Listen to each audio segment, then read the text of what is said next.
Oke, selamat ketemu kembali untuk kelas 12 AKL. Hari ini Miss akan buat pembahasan untuk soal PT Sejahtera yang sudah kalian kerjakan kemarin. Nah, jadi untuk part pertama ini saya akan bahas khusus untuk materi jurnal. Nah, untuk diketahui bersama bahwa untuk pada saat UTK nanti untuk penilaian kompetensi menyusun buku jurnal itu dibutuhkan waktu lebih kurang 1 jam 30 menit. Jadi waktu itu kalian wajib untuk bisa menyelesaikan jurnal khusus plus dengan kartu persediaan. Nah, kita langsung bahas saja. Jadi kemarin kan kita sudah mengerjakan transaksi milik PT Sejahtera.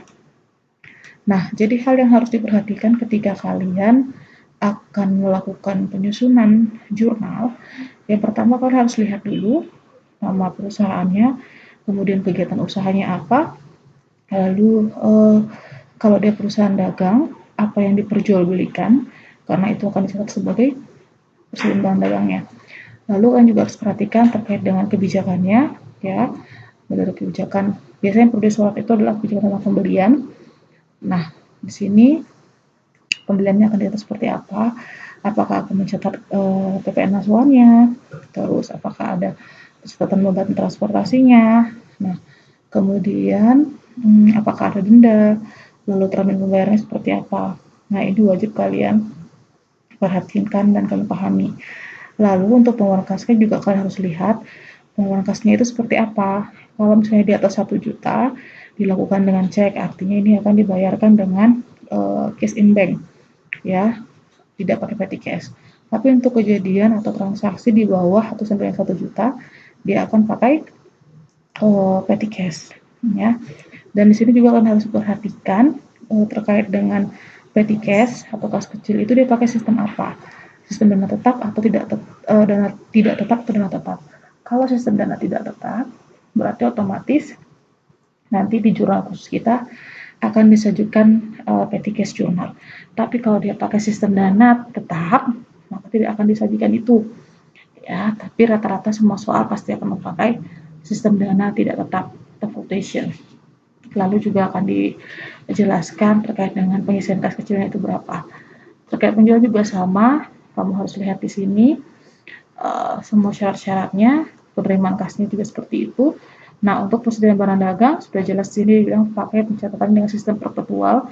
Kalau pakai sistem perpetual berarti otomatis akan memanfaatkan kartu persediaan.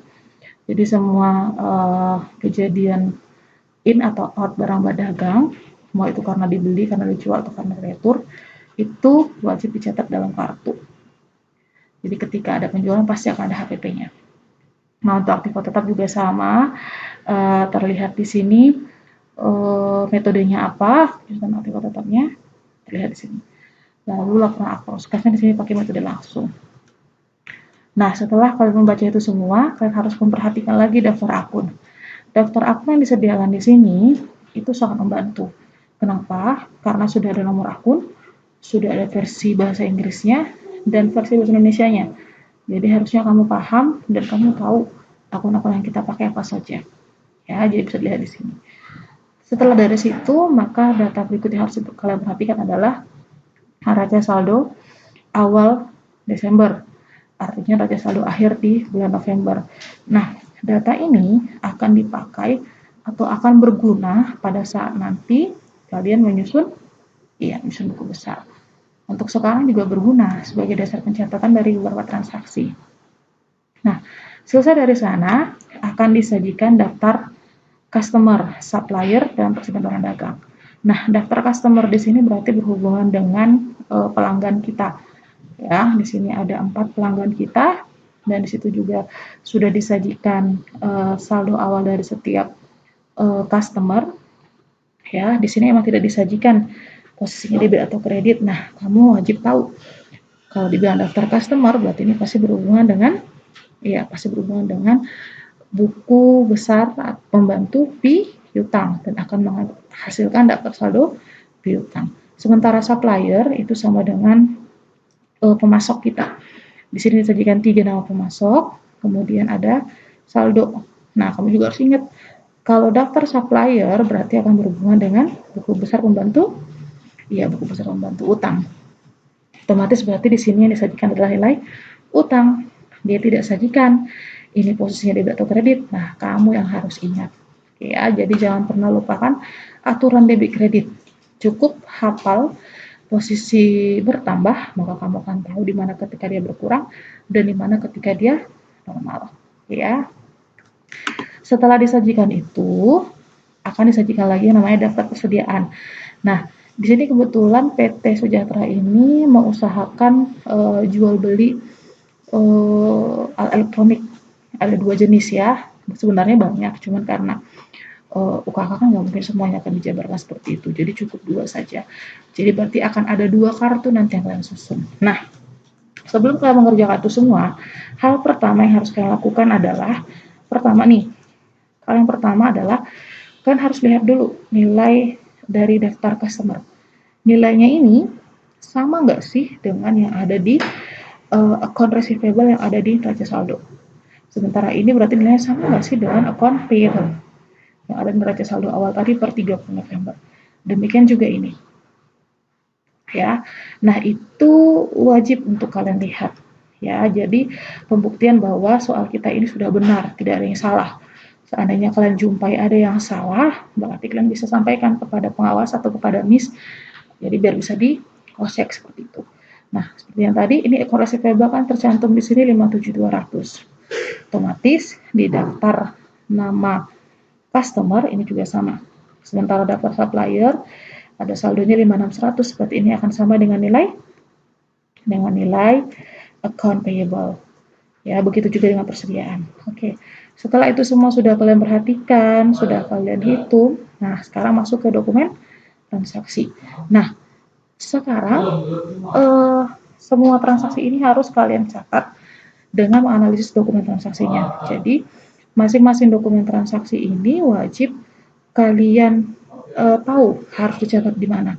Di jurnal khusus apa. Tidak boleh salah. Jangan salah pemahaman. Transaksinya pembelian kredit, nyatetnya di cash payment. Nah, salah seperti itu. Oke, kita lanjut, langsung kita bahas ya. Di sini mulai dari dokumen 1. Sudah jelas di sini voucher kas kecil.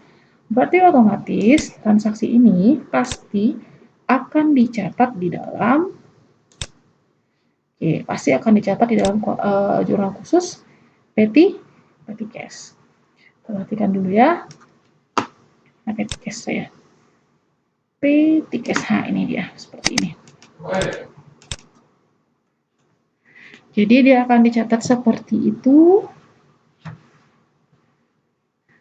Nah, kamu bisa lihat di sini sesuai dengan transaksinya tanggal 2. Di sini sudah ada nomor bukti, sudah ada kejadiannya, sudah ada angkanya. Nah, sudah ada nama akunnya apa, dan itulah yang akan kalian catat. Makanya kita catatnya seperti ini. Oke. Nah, ini tidak perlu panjang saya sampaikan karena kemarin waktu kita pertemuan sudah pernah disampaikan. Jadi evidence number dicatat dengan nomor akun, description-nya dicatat dengan kejadiannya apa, plus nama toko supaya lebih jelas. Lalu debitnya untuk bagian account diisi dengan nama akun, nomor akun, dan nilainya berapa. Nah, selesai tanggal 2, kita lihat lagi transaksi berikutnya. Ada di tanggal berapa? Dokumen 2. Dokumen 2 ada di tanggal 4. Ini sudah jelas. Ini yang mengeluarkan dokumennya adalah PT Sejahtera, dan ini copy faktur. Berarti ada kejadian apa di sini? Penjualan atau pembelian. Secara logikanya, nggak mungkin copy faktur itu dimiliki oleh seorang pembeli. Pembeli pasti maunya yang asli. Dan saya juga sudah jelas dari PT Sejahtera kepada toko Benua Jaya. Kepada toko Benua Jaya berarti transaksi ini otomatis akan mencatat transaksi penjualan. Maka transaksi ini akan dicatat di dalam jurnal penjualan atau sales journal. Ayo coba kita lihat. Sales journal. Sales journal, sales journal, sales journal, sales journal. Oke, ini tanggal 4. Kita catat seperti ini, tanggalnya 4, nomor buktinya, invoice-nya tulis, description diisi dengan nama toko. Kenapa nama toko? Supaya lebih mempermudah kalian ketika nanti menyusun buku besar pembantu.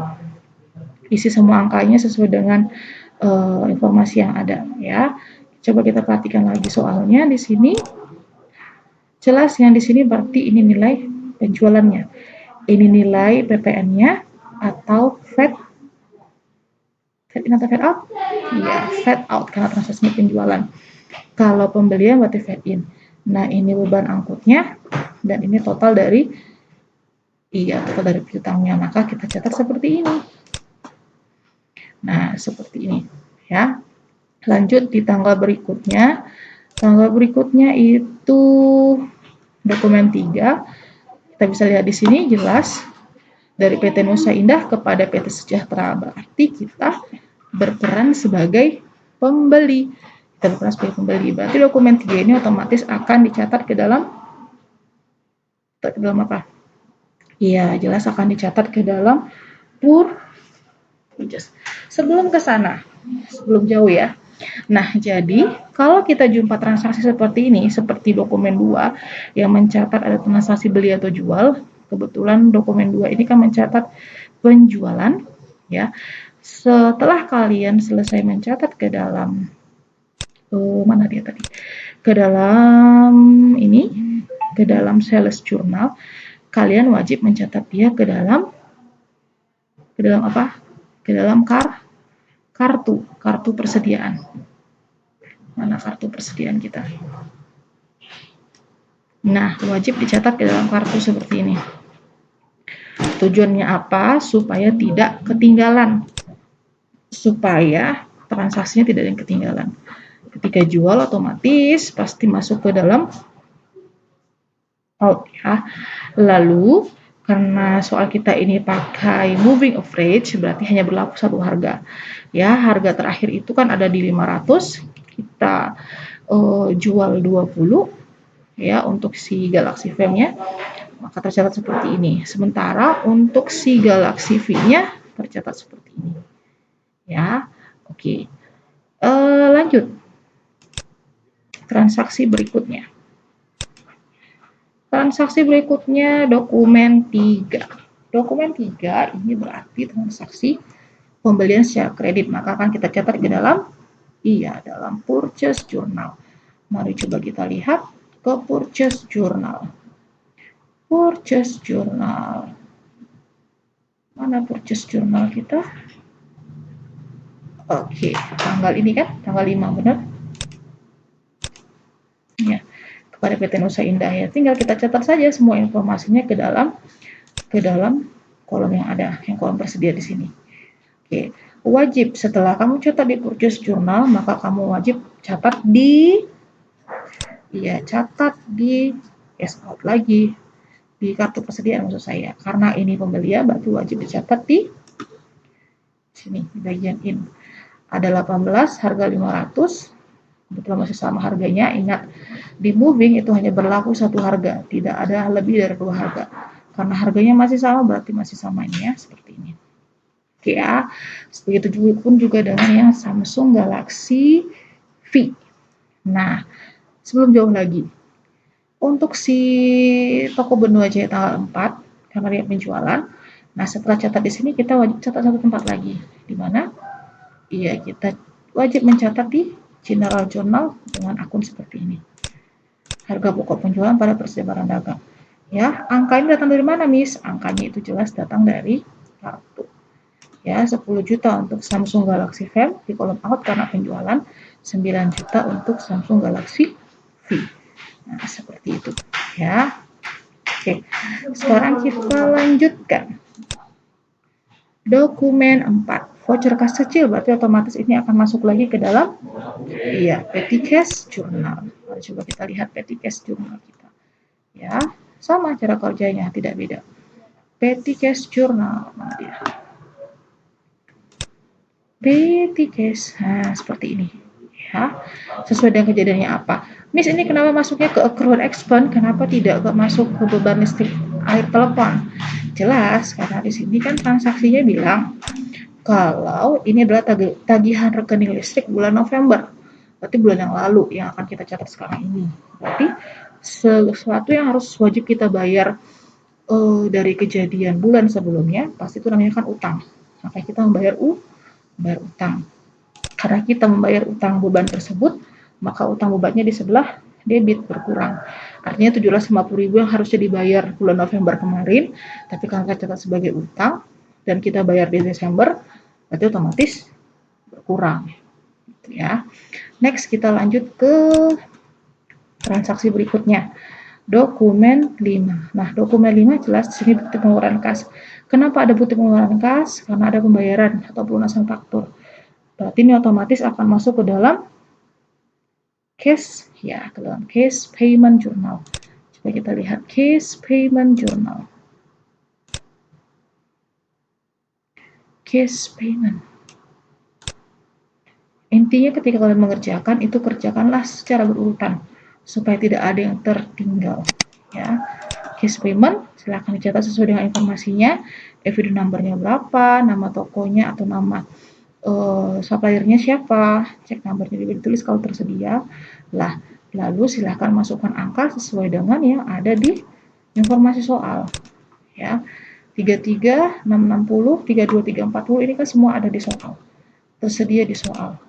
Ya, jumlah hutang yang dia bayar adalah 33 juta, dapat potongan 660, jumlah semua artinya karena sudah dikurangi dengan potongan berarti uang yang benar-benar dikeluarkan hanya sebesar 232, 340. Maka itulah yang kita catat di case payment kita seperti ini. Ya, catat informasi yang ada angkanya sesuai dengan kolom dan kejadian yang ada.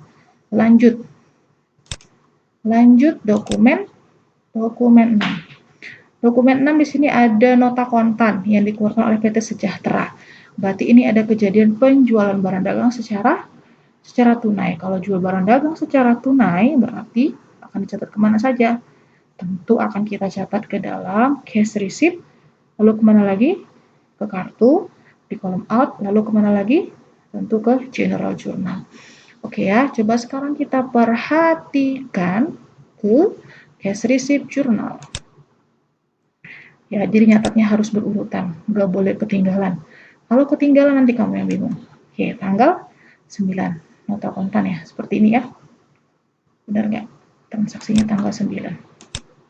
Oke ya, ada penjual Samsung Galaxy Fam.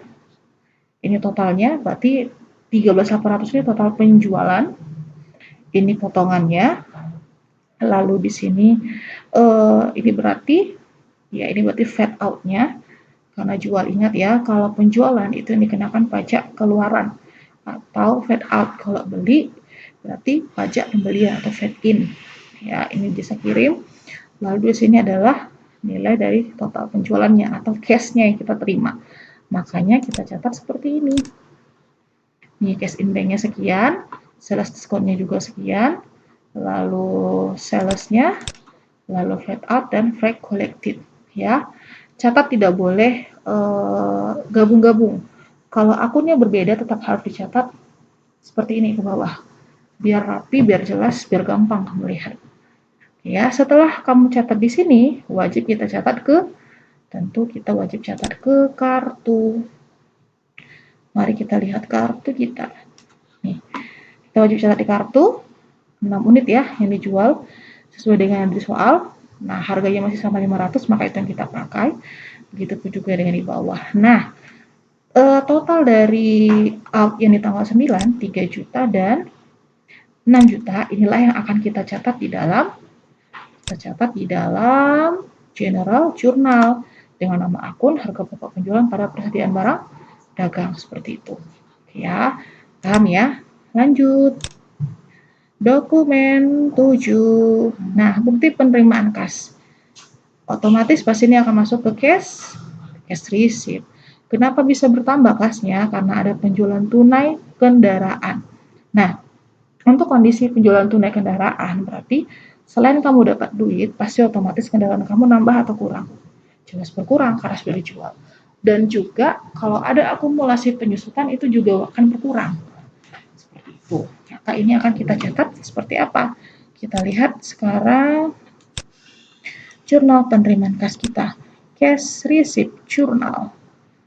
Where are you? Cash receipt journal. Oke, maka kita catat seperti ini. Nomornya, evidence number-nya, description-nya, cash in bank-nya, sesuai yang kita terima uangnya, ACC debt-nya, lalu ada loss on sale vehicle, ini selisih dari debit dan kredit, sehingga kita mendapatkan loss on sale 9 juta. Oke ya, lanjut dokumen berikutnya. Dokumen 8.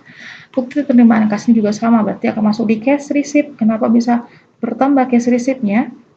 Karena ada yang melunaskan fakturnya, ada customer kita yang membayar piutangnya seperti itu. Maka dia akan tercatat seperti ini. Nah, 16.500, 16.500. Kenapa tidak ada potongan, Miss? Kenapa tidak ada potongan? Karena dia membayarnya lewat jauh dari masa potongan. Ya, jadi ini kamu harus ingat, kan di sini dia bilang pelunasan faktur 25 November. Dan ini kejadiannya adalah penerimaan kas, berarti berhubungan dengan penjualan. Penjualan itu kita ada syarat, syaratnya itu coba kita lihat lagi ke atas. Syarat dari penjualan ya. Kita lihat dulu. Syarat penjualan.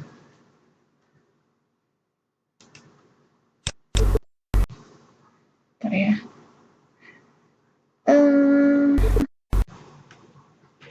Penjualan.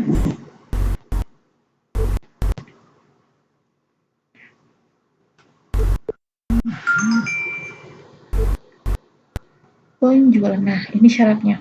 1/10 N per 30, artinya cuma 10 hari periode diskon. Sementara kejadiannya itu sudah lewat waktu bayarnya. Makanya tidak terbayarkan potongannya seperti itu ya. Mana tadi dia? Oke, sorry ya. Agak nge-lag. Oke, mana tadi dia?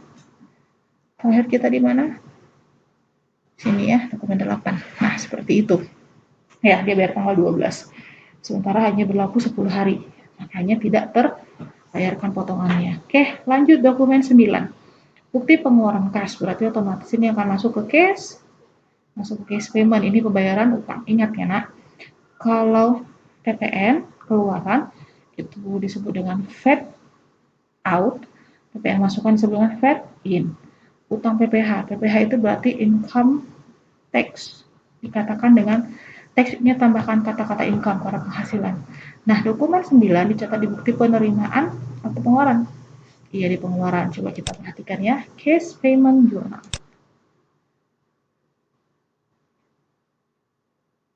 Cash payment. Nah, catatnya seperti ini. Keterangannya pembayaran PPN, masa dan PPh karyawan. Ini sih tidak harus bagus seperti ini. Yang penting keterangannya jelas ya. Fed out, ya jelas karena dibayar.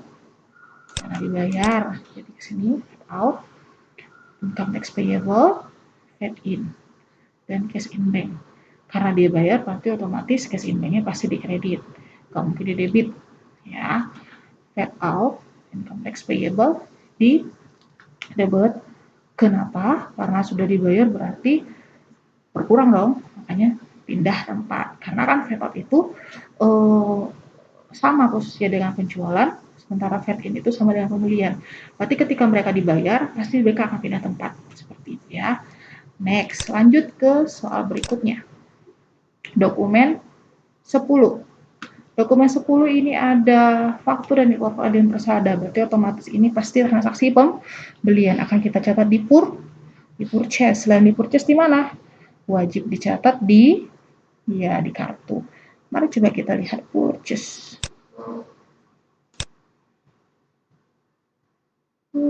Purchase. Nah, ini dia. Sesuai dengan informasi yang ada tinggal dimasukkan saja. Ya. Lanjut. Habis dokumen 10 masuk ke dokumen 11.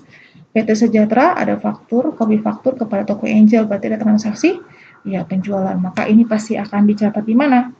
Pasti akan dicatat di sales journal, di kartu, sama di di general journal. Ya, maka kita akan catat seperti apa? Kita perhatikan di salesnya dulu. Kita perhatikan di salesnya dulu. Nih, akan kita catat seperti ini di sales. Lalu kita wajib mencatat semua yang ada informasi ke dalam kartu. Ya, out seperti ini. Ini kenapa harganya bisa berubah? Karena tadi ada transaksi pembelian. Ingat ya, kalau di moving hanya berlaku satu harga. Ya, kenapa ini bisa jadi harga baru? Karena kita awalnya punya 72 unit, kemudian ditambah 22 berarti 94, lalu totalnya 36, total 13.200 itu ditambah seperti ini, maka 49.200 dibagi dengan 94 adalah harga baru seperti ini. Ya, yang akan dicatat di general journal adalah tanggal 14 adalah yang ini, yang di out. Ya, seperti itu. Lanjut. Transaksi terakhir tanggal 12, dokumen 12. Ada pembayaran gaji karyawan, ya. Ini akan masuk ke dalam case, ya, ke dalam case payment. Maka kita perhatikan case payment kita. Ya. Agak sedikit nge-lag. Case payment. Nah, ini dia pembayaran gaji karyawan. Ya, jelas di sini otomatis wage and salaries-nya di debit. Lalu karena ada income tax payable dan employees receivable, maka itu dicatat sesuai dengan tempatnya masing-masing. Ya, lalu apakah ada transaksi lagi? Oke, selesai sampai di situ. Terakhir, dokumen 13. Ada pelunasan utang kartu kredit, berarti ini juga akan dicatat ke dalam pengeluaran kas. Maka akan kita catat sebagai, nih, kita catat seperti ini. Pelunasan kartu kredit, akunnya di debit ialah credit card, karena dibayar, keluarga utang berarti berkurang di sebelah debit dan bayar pakai cash in bank. Nah, seperti itu. Selesai kalian mencatat itu semua, kalian wajib membuat atau menghitung apa? Rekap. Ya, rekap ini wajib kalian hitung, wajib kalian tulis. Kenapa? Karena ini akan menjadi sumber nanti ketika mencatat ke dalam buku besar. Rekap juga harus ditulis sesuai posisi debit, nomor akunnya siapa saja, kredit siapa saja, lalu dari nomor akun terkecil sampai terbesar. Tidak boleh double. Kalau misalnya 1120 ini ada 2, wajib ditambahkan. Oke, itu saja untuk pembahasan jurnal PT Sejahtera. Sampai jumpa di pembahasan berikutnya.